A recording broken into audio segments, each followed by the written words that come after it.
Bueno, buenas noches para los que están conectados. Pido disculpas que no había podido eh, conectarme los viernes pasados, pero ya la idea es poder retomar en esta hora. Quería preguntar si pues ya hemos visto dos videos, si con respecto al temario que se ha visto anteriormente tienen alguna duda, alguna consulta o avanzamos en lo que tenemos para el día de hoy.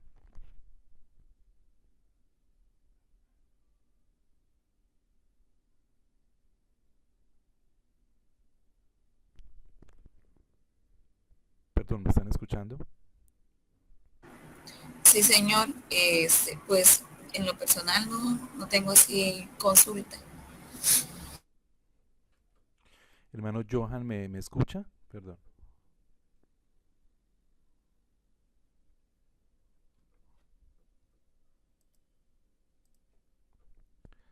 Hermano Johan, ¿me escucha?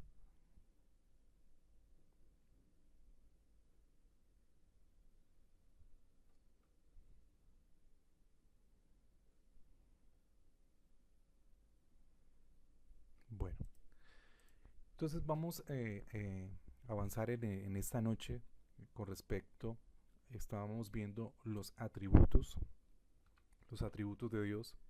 Habíamos, o comúnmente, las perfecciones de Dios, ¿sí?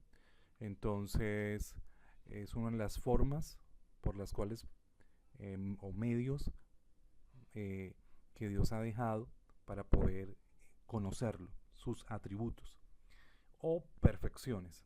Entre esas perfecciones hay dos grandes grupos que son las perfecciones comunicables, que el Señor las puede compartir con su creación, como es su amor, mm, su fidelidad, su misericordia. Son atributos que las comparte y los da a los hombres. O sea, los hombres pueden experimentar esos atributos. Pero los atributos incomunicables nos habla acerca de la esencia divina de Dios. Solo pertenecen a Dios. O sea, es lo que le da trascendencia a Dios en el sentido en que Él está por encima de toda su creación. Entonces, uno que vimos, o el que se desarrolló, la seidad de Dios. Este atributo lo que nos está diciendo es que Dios no depende de nadie, sino que es independiente de toda su creación, ¿sí? Dios tiene vida en sí mismo. Para poder existir, no necesita de su creación, ¿sí? Entonces, de su propia esencia viene su existencia. Por eso habla de esa independencia, la seidad de Dios. Desde la eternidad hasta la eternidad, el Señor ha existido, existe y existirá.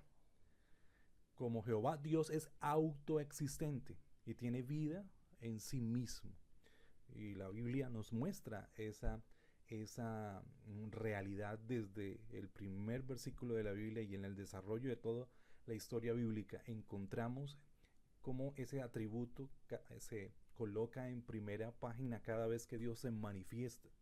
Cuando Dios se da a conocer a Moisés, le dice: yo soy el que soy, yo soy el que soy. Y esa palabra da a entender que Él es el que fue, el que es y el que será. O sea, Él trasciende el tiempo. De eso es lo que nos habla la aceidad de Dios. Juan 5:26, porque como el Padre tiene vida en sí mismo, o sea, mire la expresión de Juan, tiene vida en sí mismo. Por eso tiene, y le ha dado al Hijo el tener vida en sí mismo. O sea, le ha dado el poder, o más bien la autoridad, porque el poder lo tiene, de poder dar, ofrecer vida, dado que Él murió en la cruz y al tercer día se levantó. Entonces tiene ya la autoridad para entregar vida y dar vida a toda la humanidad.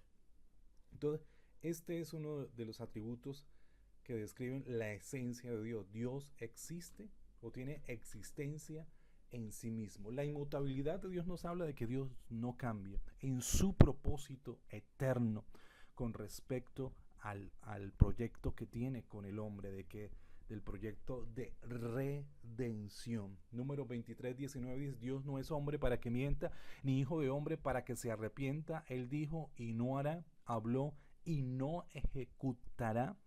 ¿Sí? Entonces vemos que Dios, o lo que Dios ha determinado desde antes de la creación, Dios lo va a cumplir. Entonces esto lo manejamos en la clase pasada. Ahora vamos a resaltar este atributo acerca de la espiritualidad de Dios. Juan 4:24 nos habla de que Dios es espíritu, ¿sí? Y ese espíritu, aunque es un ser espiritual, nos habla de que es una persona, un espíritu con personalidad. Cuando hablamos de persona, hay tres elementos importantes, que son la voluntad, las emociones y los sentimientos. La voluntad, el intelecto y las emociones. Esos son los tres ingredientes que determinan la personalidad, de qué es persona.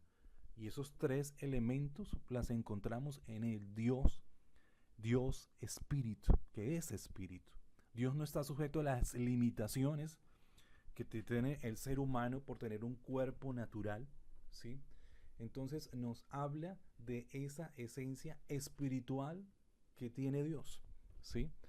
Juan 1:18 y Éxodo 33:20 nos habla de que a Dios nadie lo vio jamás, pero por medio de Jesucristo nosotros podemos tener la imagen perfecta de Dios.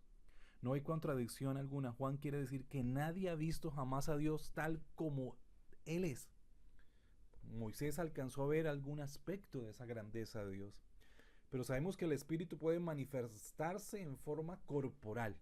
¿Sí? En el Antiguo Testamento, como vamos a ver a continuación, hubieron unas apariciones corporales de Dios. Fueron esas teofanías. Por lo tanto, Dios puede manifestarse a sí mismo en una forma que puede ser entendido y comprendido por el hombre, porque Dios utiliza el lenguaje que pueda entender el hombre. ¿Me permiten un momento, por favor? Un momento.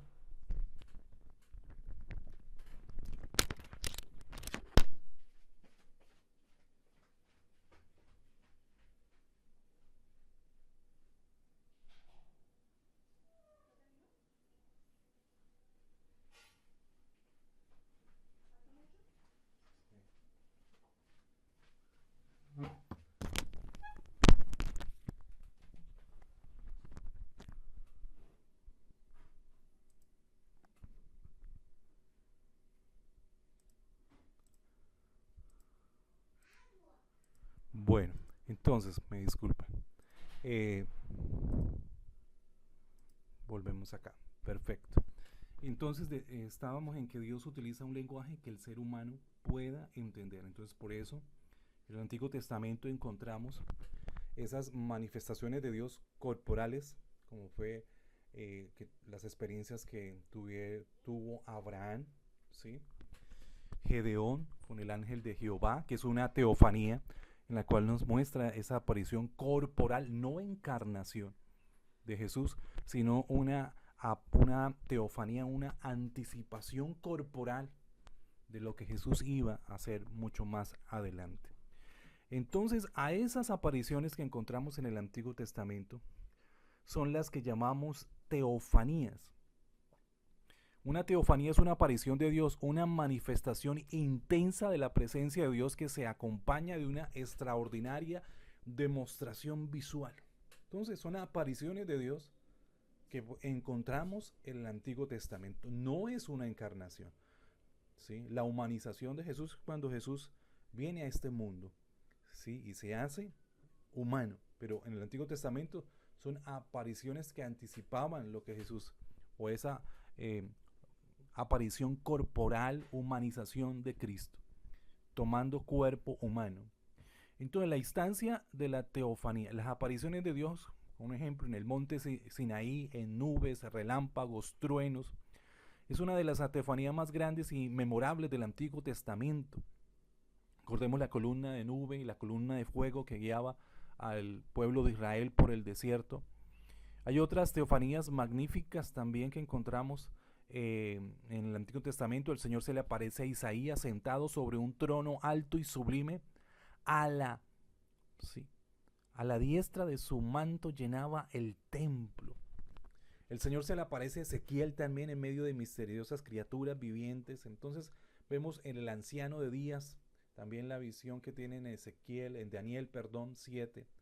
Entonces son apariciones que Dios tiene para mostrarse y darse a conocer o transmitir una revelación que quiere dar al hombre. Las teofanías son expresiones particularmente, ya como hemos dicho, intensas y espectaculares de un tema teológico más amplio, a saber que Dios se compromete a estar presente con su pueblo. O sea, cada una de esas apariciones del Antiguo Testamento o esas manifestaciones de Dios grandes en el Antiguo Testamento, lo que le estaba diciendo Dios al pueblo de Israel es: yo estoy con ustedes. Entonces, recordemos que en el Antiguo Testamento la presencia de Dios a su pueblo, ¿qué era lo que presagiaba? Era la presencia culminante de Dios cuando Cristo viniere aquí en la tierra. Todo eso que encontramos, esas apariciones del Antiguo Testamento, manifestaciones de Dios en el Antiguo Testamento, quería dar o estaba haciendo la sombra, una anticipación de lo que Cristo iba a hacer o iba a mostrarse hacia el hombre cuando nació en este mundo, en su cuerpo humano. Hebreos 1:2 dice: Dios, habiendo hablado hace mucho tiempo, en muchas ocasiones y de muchas maneras a los padres por los profetas, en estos últimos tiempos nos ha hablado por medio de su Hijo. Las profecías de Isaías le da a Cristo el nombre de Emmanuel, que significa Dios con nosotros. Entonces Jesús viene y coloca su tabernáculo, porque el libro Juan dice que él vino y habitó en medio de los hombres, colocó su tabernáculo, colocó su presencia en medio de los hombres. Podríamos decir entonces que Cristo es la teofanía final, la cristofanía, o sea, la teofanía final, culminante, que a eso lo llamaríamos la cristofanía, ¿sí? de la manifestación de Dios, la aparición culminante de Dios, final de Dios. Este elemento culminante pertenece tanto a su primera venida como a su segunda venida. En su primera venida Él ya es Emmanuel, o sea, Dios coloca su presencia, su tabernáculo. Más a sus discípulos les dice antes de ascender al cielo: aquí yo estaré con vosotros todos los días hasta el final, hasta el fin de los tiempos. En su segunda venida, que es lo que nos dice Apocalipsis, todo ojo le verá. Puesto que Cristo es Dios en carne, cuando la gente vea a Cristo, va a ver a Dios directamente. La bendición final de los santos es ver a Dios. Ellos verán su rostro y su nombre estará en sus frentes. Apocalipsis 22:4. Entonces vemos que Cristo es la aparición más sublime o la manifestación más sublime de Dios hacia el hombre. Por eso en Cristo se cumplen todas las profecías del Antiguo Testamento, porque es la revelación final que Dios entrega al hombre, colocar su propia esencia, su propia presencia en medio de los hombres para que puedan conocer a Dios. Entonces, podemos notar que la encarnación de Cristo es diferente de las instancias de teofanías del Antiguo Testamento. En el Antiguo Testamento, cuando hay esas apariciones del ángel de Jehová, es una aparición de Cristo en una forma corporal, porque digamos que es el poder que tenía para manifestarse de forma corporal en el Antiguo Testamento. Pero esto no era la encarnación de Jesús. Las teofanías del Antiguo Testamento son preliminares. ¿Qué hacían? Anunciaban y prefiguraban la venida de Cristo en la carne, la venida de Cristo en su cumplimiento. Además, la encarnación de Cristo, lo que nos está diciendo es que es una encarnación, es permanente, o sea, Dios se hace humano ahora. Y esa parte humana de Jesús no la puede quitar en este instante. Jesús sigue siendo humano, sigue siendo hombre, pero en este momento en un cuerpo glorificado. Mientras que las teofanías del Antiguo Testamento eran temporales, Jesús solamente se aparecía, habían solamente manifestaciones, la nube, el fuego, el trueno, el ángel de Jehová, apariciones momentáneas, temporales, ¿sí?, que sucedían en el Antiguo Testamento. Pero ahora, en el Nuevo Testamento, la humanización o la encarnación de Jesús es permanente. El Antiguo Testamento espera con interés lo nuevo, no solo con predicciones directas, sino también por símbolos que representan de antemano aspectos de quién es Cristo y lo que hará para lograr la redención. Todas esas apariciones están apuntando a algún aspecto de lo que Jesús iba a hacer en el tiempo en que vino a este mundo. Así las teofanías del Antiguo Testamento tienen una dimensión simbólica y prospectiva. O sea, cuando hay esas apariciones, manifestaciones de Dios en el Antiguo Testamento, era algo simbólico, o más bien tenía una dimensión que estaba apuntando hacia el futuro, en el sentido, en la humanización o la venida de Cristo a este mundo. Entonces, ¿cuál es la diferencia entre la teofanía y la encarnación de Cristo? En que las teofanías eran temporales, pero la encarnación es permanente, hasta el punto de que hoy Jesús sigue siendo humano, hombre, en un cuerpo glorificado. Entonces, ahí hay que entender muy bien esta parte. Jesús es Dios. Jesús es persona. ¿Cuántas personalidades tiene Jesús? Una sola, es una sola persona.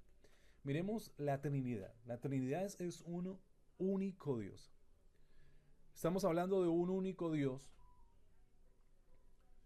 que está representado, compuesto por tres personas, que son el Padre, el Hijo y el Espíritu Santo. El Padre es Dios, el Hijo es Dios y el Espíritu Santo es Dios.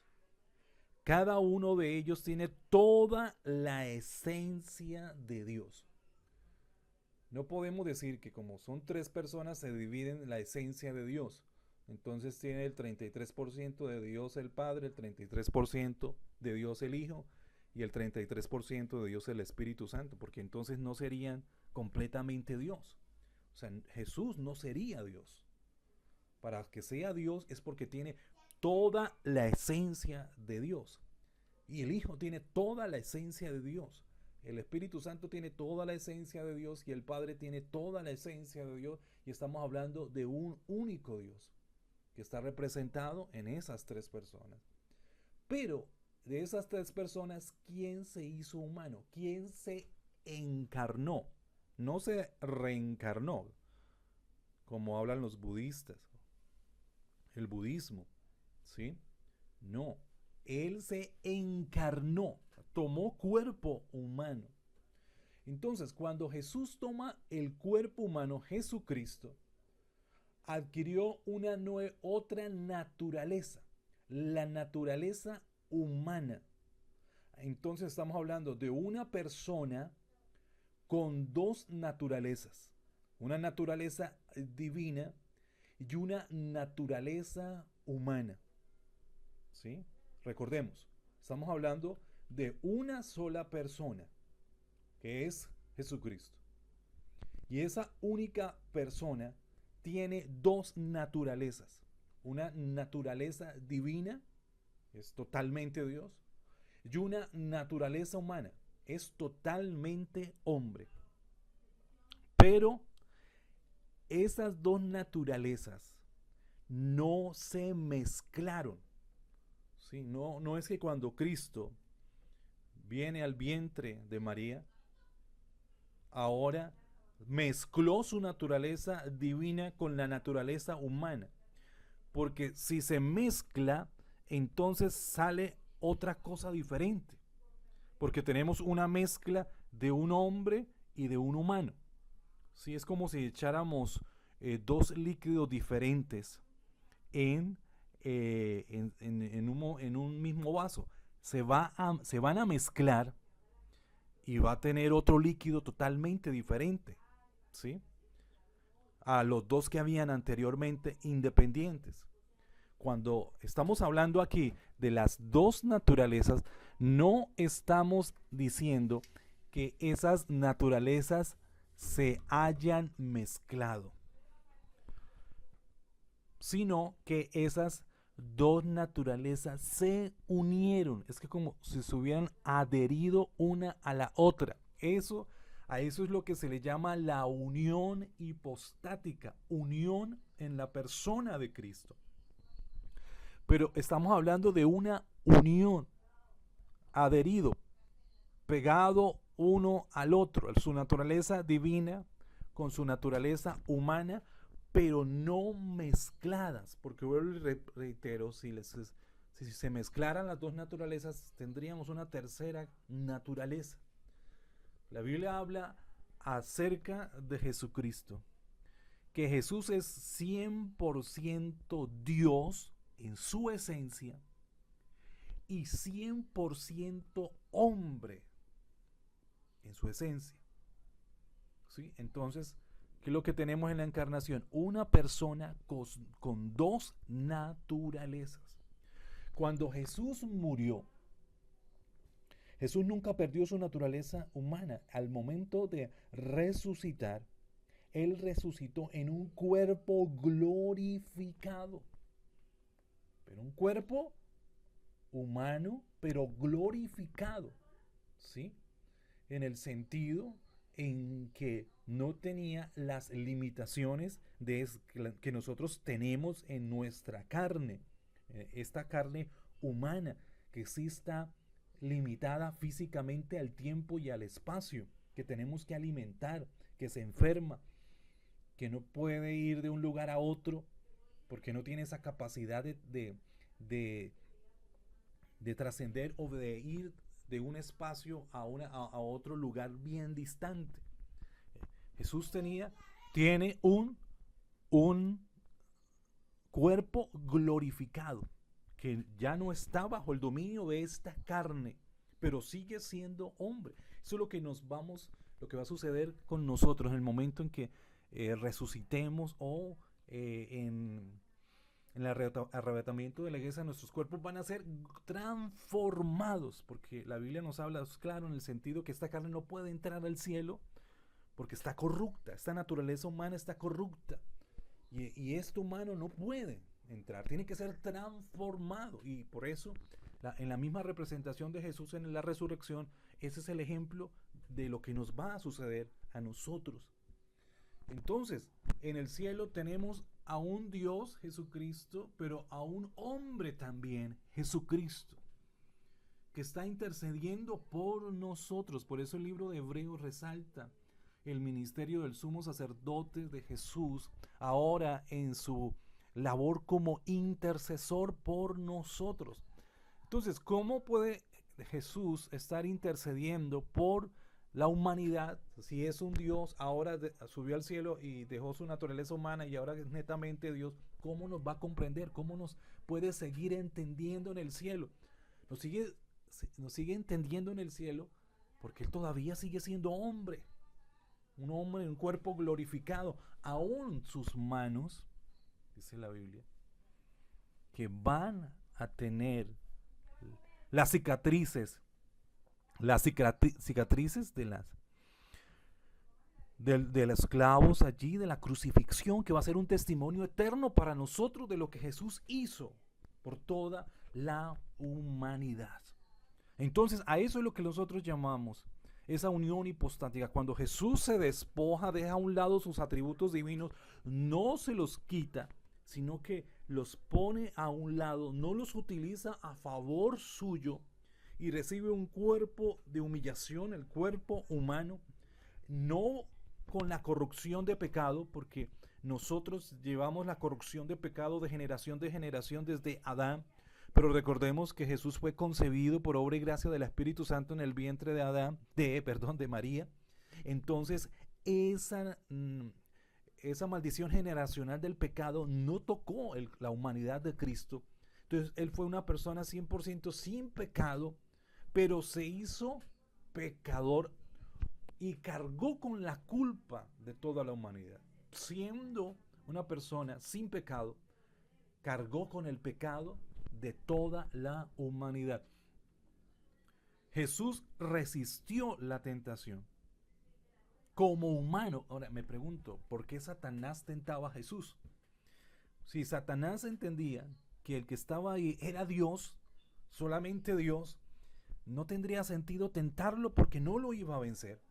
Porque tuvo la osadía Satanás de tentar a Jesús después de que ayunó 40 días y 40 noches, porque él sabía que tenía una naturaleza humana y que esa naturaleza humana era débil y que por medio de esa naturaleza podía llegar a tocar el pecado a Cristo como humano. Y por eso vio esa opción de que el pecado dañara el propósito de Dios. Pero vemos cómo Cristo resistió la tentación, no un día, no, hasta su muerte. Resistió toda su vida la tentación.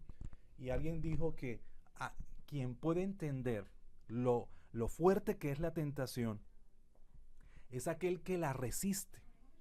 Y no solamente 1 hora, 2 horas, una semana, sino aquel que pudo resistirla toda su vida, entiende lo fuerte que puede ser la tentación, y por eso se convierte en alguien que está intercediendo, como dice el libro de Hebreos, que está cumpliendo ese ministerio de sumo sacerdote, intercediendo por nosotros, porque nos entiende, comprende cada una de nuestras luchas. Bien, quisiera saber si tienen dudas sobre lo que les estoy exponiendo.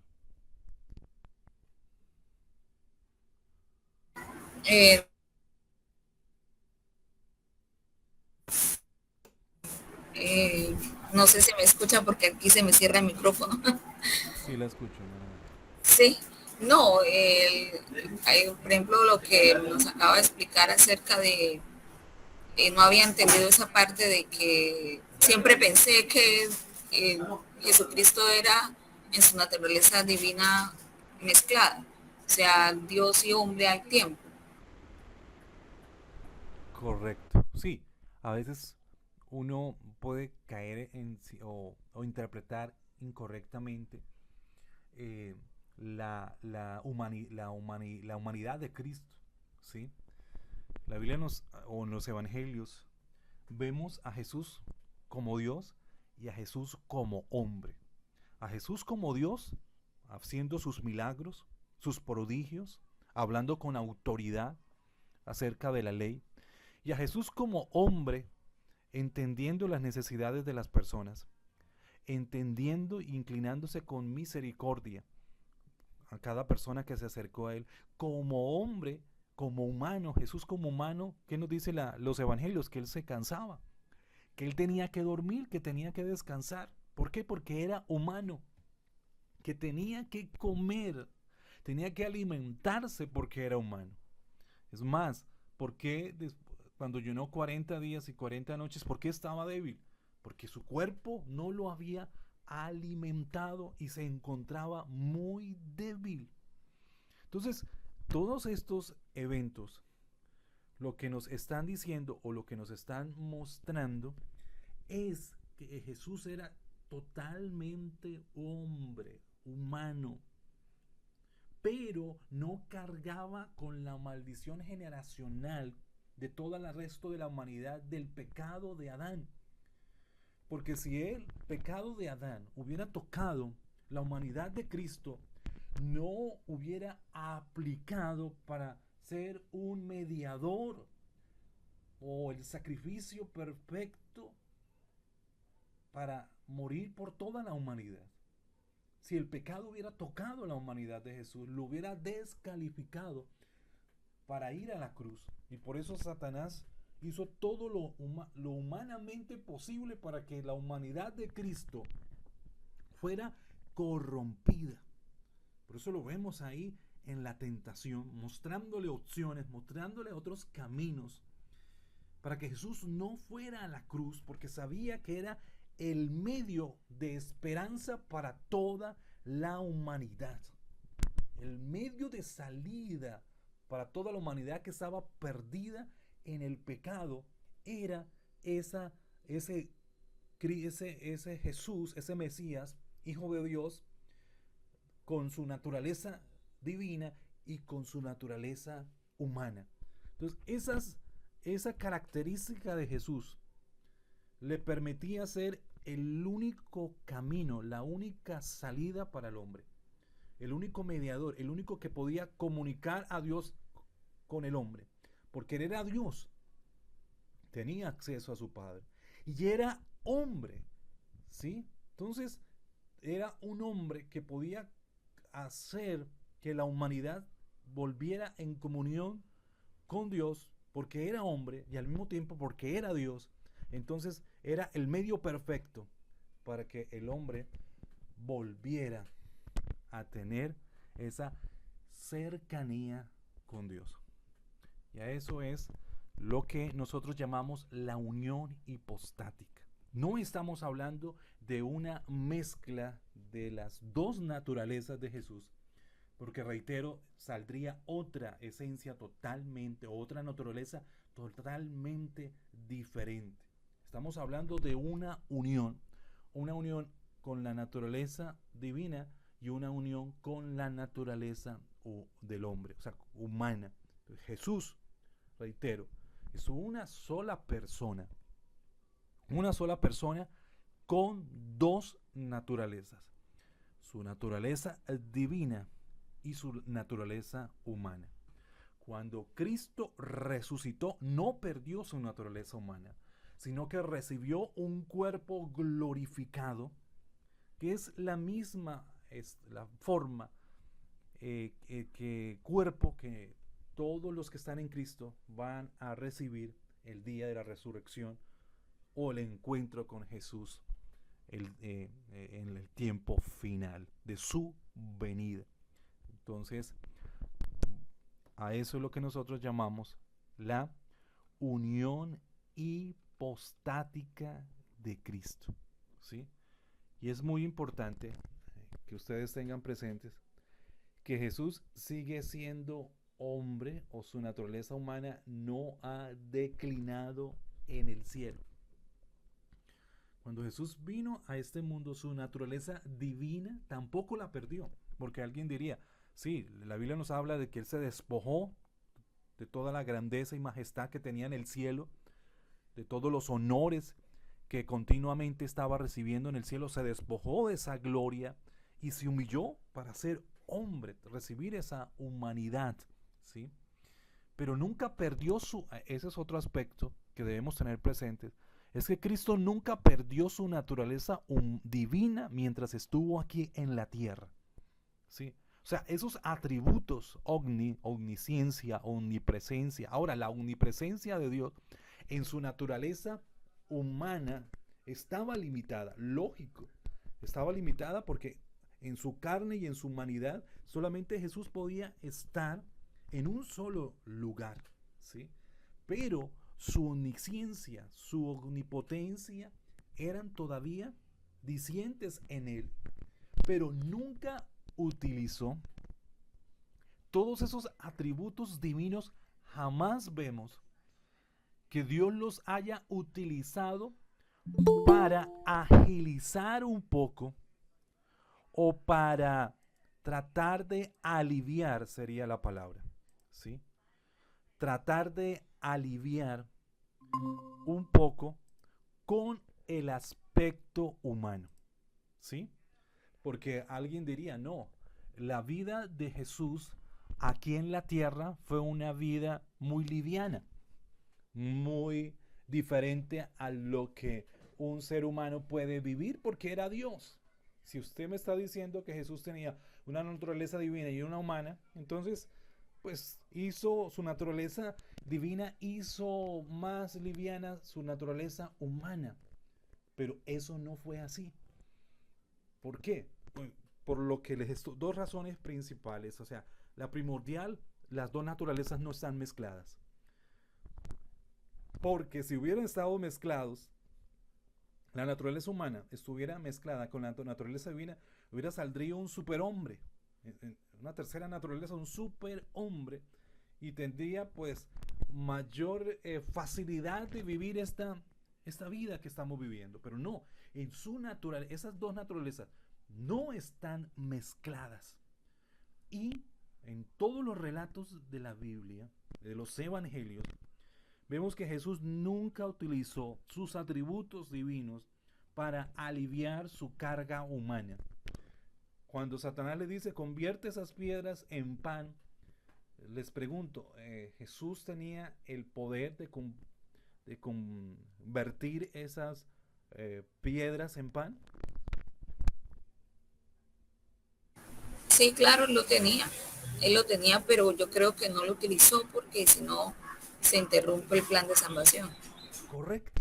Se interrumpe el plan de salvación, se interrumpe el propósito también importante de que Jesús se hizo hombre para demostrarle a la humanidad de que se podía vivir una vida correcta, en santidad, sin ninguna ayuda divina, sino siendo 100% hombre. Si él hubiera utilizado ese poder y hubiera convertido ese pan, se hubiera beneficiado de ese poder humanamente para su beneficio propio, entonces ya lo descalificaría para ser nuestro intercesor delante de Dios.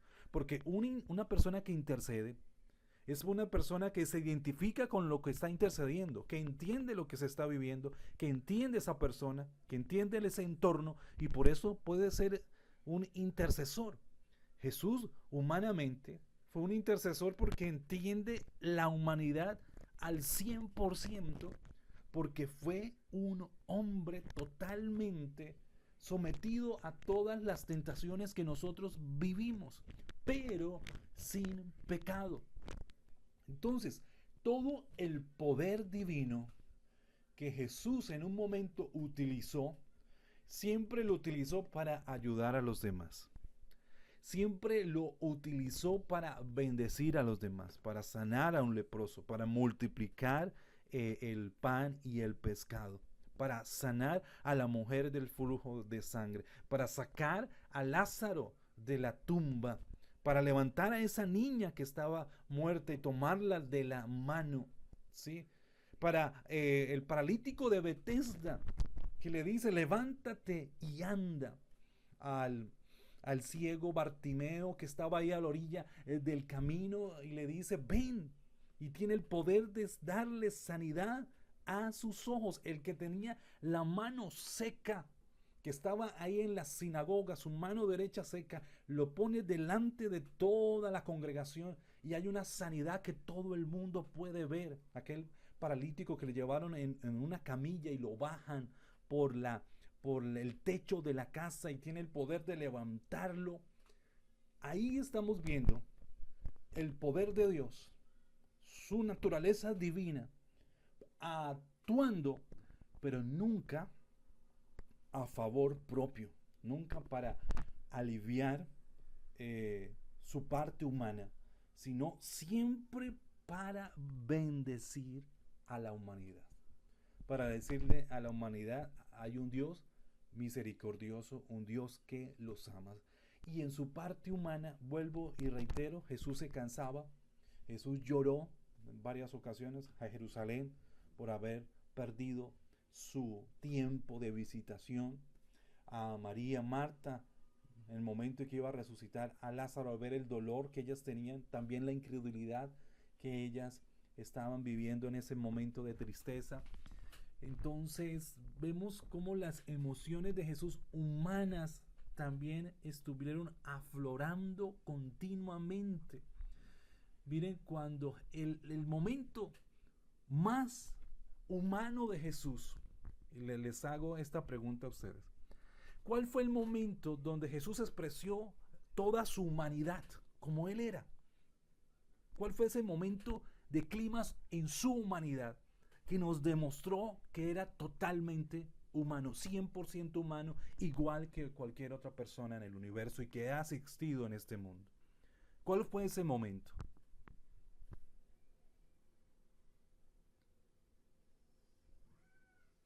Hermano Marcos, yo creo que fue en el Getsemaní, cuando estaba orando al Padre. Exacto. Ese fue el momento de clímax humano que Jesús experimentó y que nos da a entender Jesús era totalmente humano, nunca utilizó su poder divino para ayudar a su humanidad. Dice que su sudor en su angustia humana, su momento de angustia, porque sabía lo que le esperaba, sabía lo que venía para él. Expresa los evangelios que su sudor eran como grandes gotas de sangre. O sea, estaba en una angustia fuerte, porque venía una prueba humana fuerte para su vida. Pero luego llega en su oración no solamente el cuerpo lo estaba sintiendo, sino que él lo expresa al Padre lo que él en su interior, en sus emociones humanas estaba viviendo. Padre mío, si es posible, si hay otro camino, prácticamente lo que Jesús le estaba diciendo al Padre en esa oración es que si había otro camino, si había otra forma de salvar a la humanidad, pues pasa de mí esta copa. No me permitas ir a la cruz, no quiero ir a sufrir. Estoy en un momento de angustia muy fuerte. Eso era lo que Jesús le estaba diciendo al Padre, perdón. Pasa de mí esta copa. Si hay otra forma, si hay otro medio. Pero Jesús entendía que no había otra forma, que no había otro medio. Y por eso dice, pero no se haga mi voluntad, hablando de su humanidad, sino la tuya. Entonces es aquí donde nosotros vemos, donde se manifiesta a pleno, totalmente, que Jesús era 100% hombre. No un superhombre, no, 100% hombre. Y tenía que ser 100% hombre para que pudiera ser lo que dijo Juan el Bautista cuando vio a Jesús. He aquí el Cordero de Dios que quita el pecado del mundo. Y para que fuera así, pudiera ser el Cordero de Dios, tenía que ser 100% hombre, porque era el hombre el que había pecado. Era el hombre que había cometido infracción a la ley de Dios y la sentencia era muerte. Entonces, en la cruz no podía morir un superhombre. En la cruz no podía morir solo Dios. No tendría sentido. Dios no tiene la culpa. Tenía que morir un hombre porque fue el hombre que pecó. Pero en la cruz murió alguien que no fue contaminado por el pecado, pero sí era hombre. O sea, sí lo calificaba para ser el Cordero de Dios. Y que por medio de ese sacrificio humano pudiera satisfacer la justicia de Dios, pudiera satisfacer la sentencia hacia el pecado. La justicia de Dios no quedó anulada. No es que Dios haya dicho al hombre lo perdono y ya cerramos cuentas. No. Entonces sería un Dios misericordioso, pero no sería un Dios justo. ¿Sí? La justicia de Dios nos habla de que Dios le da a quien le corresponde, le da lo que le corresponde. Es como si hubiera un juicio y alguien cometió maldades fuertes, mató, violó, hizo cosas malas y simplemente el juez dijo lo perdono y ya. No, tiene que haber una sentencia a raíz de sus pecados. Entonces la humanidad recibió su sentencia en la justicia de Dios de muerte, pero esa sentencia cayó totalmente sobre Jesús hombre, Jesús hombre, pero Jesús Dios también. O sea, en la cruz murió la persona de Cristo. La persona de Cristo que tenía dos naturalezas, su naturaleza humana y su naturaleza divina. Pero nunca Jesús utilizó esa naturaleza divina para aliviar todo el sufrimiento que experimentó desde que nació hasta que murió en la cruz del Calvario. No sé si tengan alguna duda sobre lo que les acabo de comentar. Se ha quedado claro este aspecto, porque es muy importante. Si entendemos esto, vamos a entender o vamos a hacer nuestra vida cristiana con relación a Dios mucho más cercana, en el sentido en que Dios no se entiende. Cristo no se entiende porque Él sigue siendo hombre y entiende nuestras debilidades porque las experimentó mucho más fuerte que nosotros. Nosotros lamentablemente podemos resistir la tentación un día, una semana, un mes, y podemos fallar, y hemos pecado, ¿sí? Entonces, pero Jesús no resistió la tentación una semana, un mes, un semestre, un año, no. Resistió la tentación toda su vida en su humanidad y entiende lo fuerte que es la tentación. Y por eso es nuestro sumo sacerdote, el sacrificio. Él no solamente, Él es sumo sacerdote, nuestro representante a Dios, pero al mismo tiempo fue el sacrificio, el Cordero de Dios. Recordemos, el sumo sacerdote era el que entraba al lugar santísimo una vez al año en la fiesta de Yom Kippur, y llevaba la sangre del Cordero y entraba al lugar santísimo, y por medio de esa sangre pues llevaba el perdón a todo el pueblo.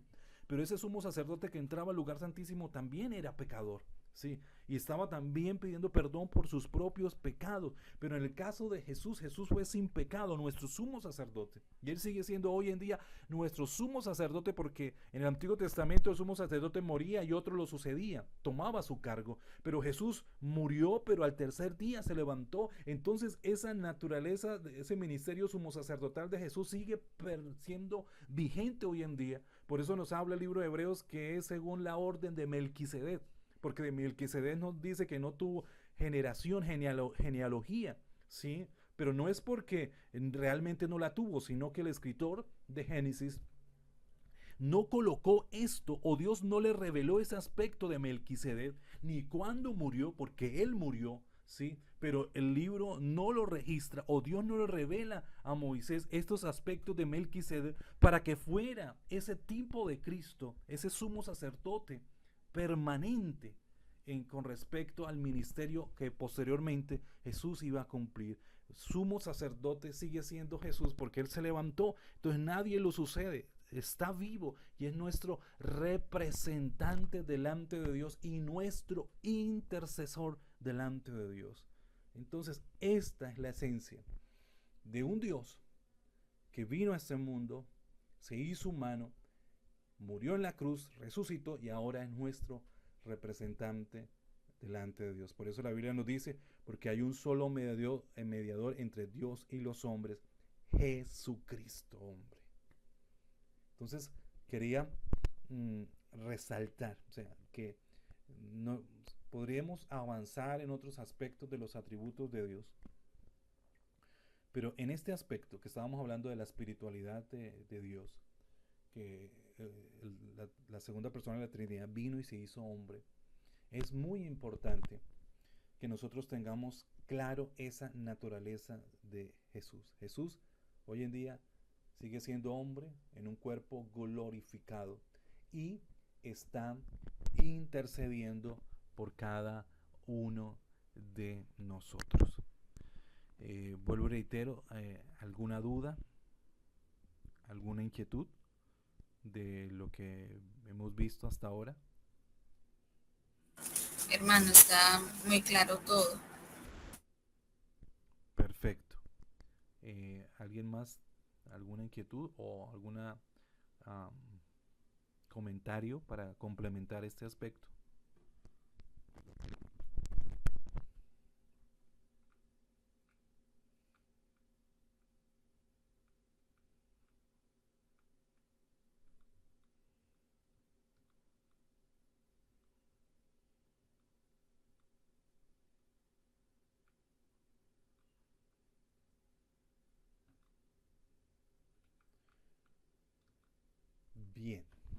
Entonces vamos a finalizar con este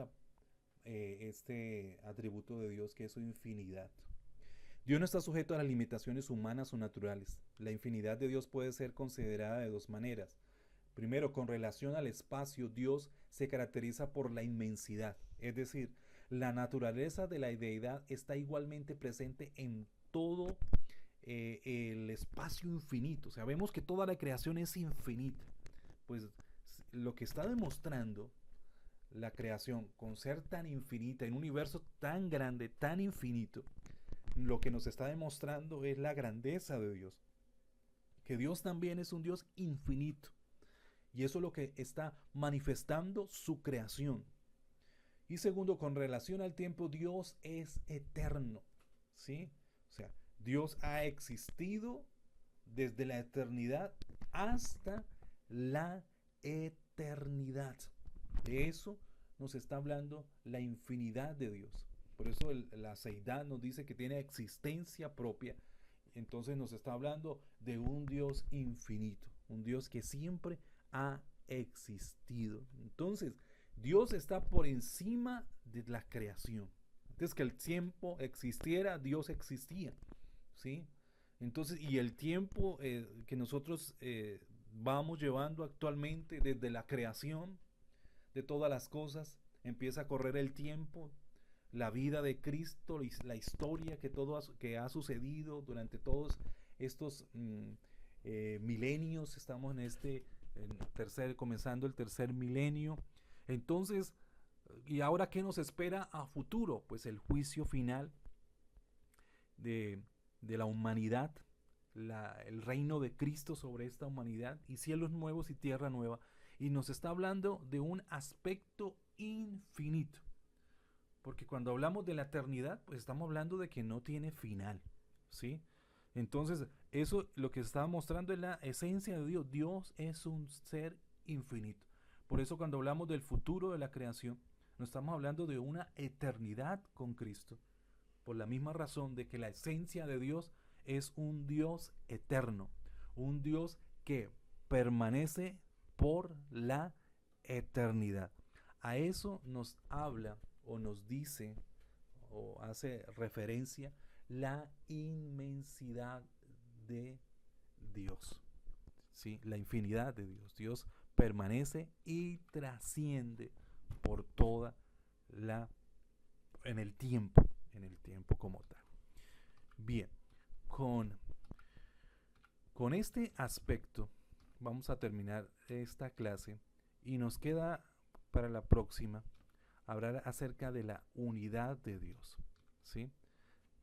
Y terminaremos con los atributos omniscientes de Dios. Cuando hablo de los atributos omniscientes de Dios, estamos hablando de su omnisciencia, omnipresencia, omnipotencia. Entonces,